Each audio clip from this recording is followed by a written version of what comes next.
Well, let's go there because I want to know behind the scenes your writing techniques you use. And I'm going to stick with this analogy because when they record a guitarist playing a solo in a studio, they'll take 25 takes and take the best excerpts, mesh those together, and then that's the final solo that they play at the concert.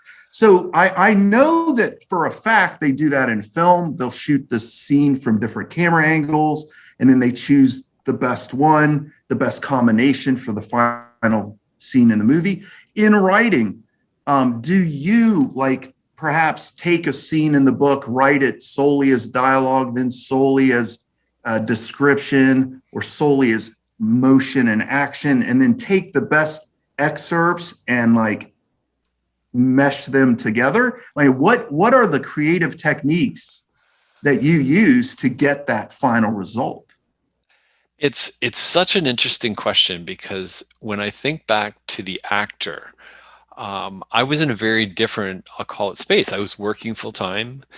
I had only a certain amount of time I could spend at that, and along with raising a family. So there were things that I was kind of happy if I could get that page a day written.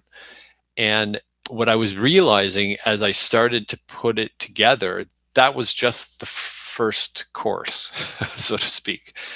And I remember in going through, and this was, I think, in conversation actually with you, I had this story and I had it down what we'd kind of gone through, and then I'd read this other story that was fascinated in the way that they were able to change the plot of the story in order to really surprise the reader, right? Not unexpectedly.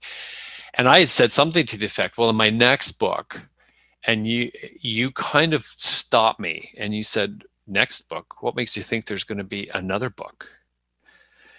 And it's like, I needed that. Like, it was kind of like, bam, I need that. And so I remember being in a hotel in Vancouver, and the end of the book came to me, and it was what I wanted to do. So I ended up rewriting the whole story. And that was really my first, I'll say, foray into realizing that there's much more that I have to do with the story, even though you've got to have that first draft. You've got to, because it has the beginning, the middle, and the end. They're going to change. Almost guaranteed they're going to change. But if you don't have that, you're not really finished ever. And so that's why when the actor, that was a big part of what I went through. Now where I am, especially where I am right now, and even prior to even talking to you today, I'm deep in it's not my most recent, it's the book that we're trying to chase down to get done. And I'm really, really close to the end. Been working with editors and things like that. And now it's very I know that's the part. I didn't know that with the actor.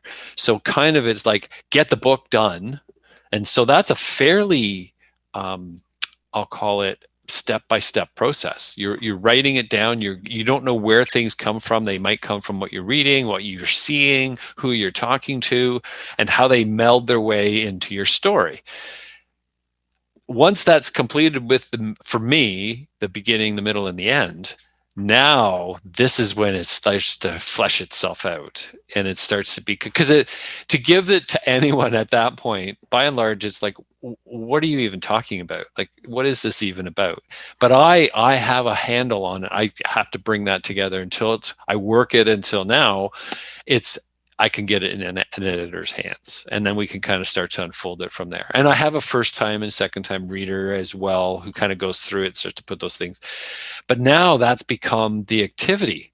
And it's not like just, okay, I've done my hour a day. Now that can be multiple hours, because this is what I do and how it kind of comes through. And I'm constantly reading entertainment forms. Music is a big one. Movies are a big one for me. And what comes out of those that fits into that story.